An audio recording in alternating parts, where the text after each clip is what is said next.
Hey everybody, it is Tuesday evening, the 14th of September 2010. I want to take a quick look at the S&P 500. The spiders got right up to and really through this prior peak here, which has basically been defined by the high here on the 21st of June at 113.20, and then here at 113.18 on the 19th of August.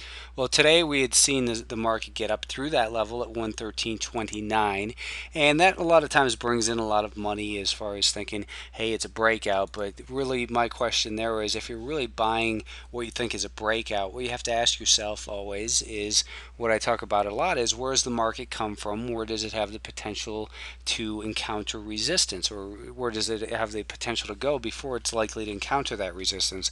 Well, the market's just rallied basically from 104 and a half after this false breakdown here up to this 113 level, where everyone is seeing that we have prior resistance. So that's also pretty close to where we see this 200-day moving average. And people are making a big deal, we've closed 2 days above it or 2 days below it. It really is irrelevant.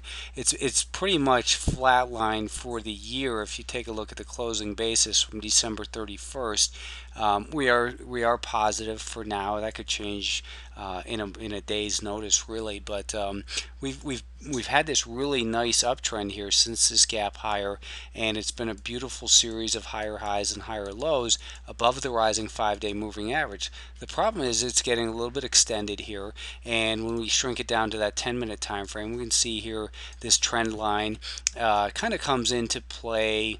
Well, this prior resistance rather does with that 5-day moving average. And I like to say that when we're above a rising 5-day moving average, the market is innocent till proven guilty, that you can make short trades, but you basically want to look at them as day trades only, and only while they're below a daily volume weighted average price. Today the market spent most of the day above that volume weighted average price, and that's this line right here.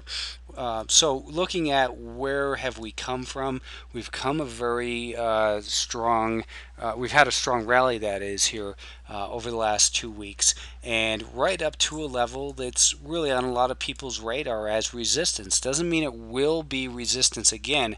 We're slowing down right now, but I think that if the market can pull back a little bit in here and maybe still hold above some of the more important support levels, maybe it's going to be 111 and a half, or even this area here about 110 50 45 or so.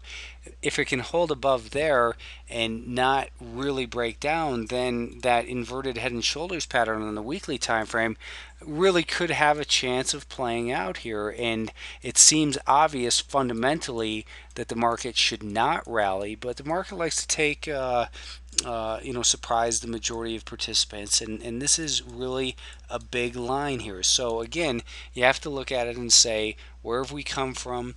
We've had a really nice rally in here. There's a lot of stocks participating on the upside, and right now I think it's just time to really look at the light as turned from green to yellow, and we take our foot off the gas and let things develop here a little bit the next few days. We have options expiration on Friday, so maybe we're just going to kind of glide into a 112 strike or something like that, but kind of let your foot off the gas, see how this thing sets up, and from a bullish standpoint, hopefully it pulls back briefly, breaks through that 113 level. Then we can start looking at some of these other areas, such as about 115.40 to the upside, or and I'm just estimating these levels, maybe about 118 as well. So for now, the market's gotten a little bit extended.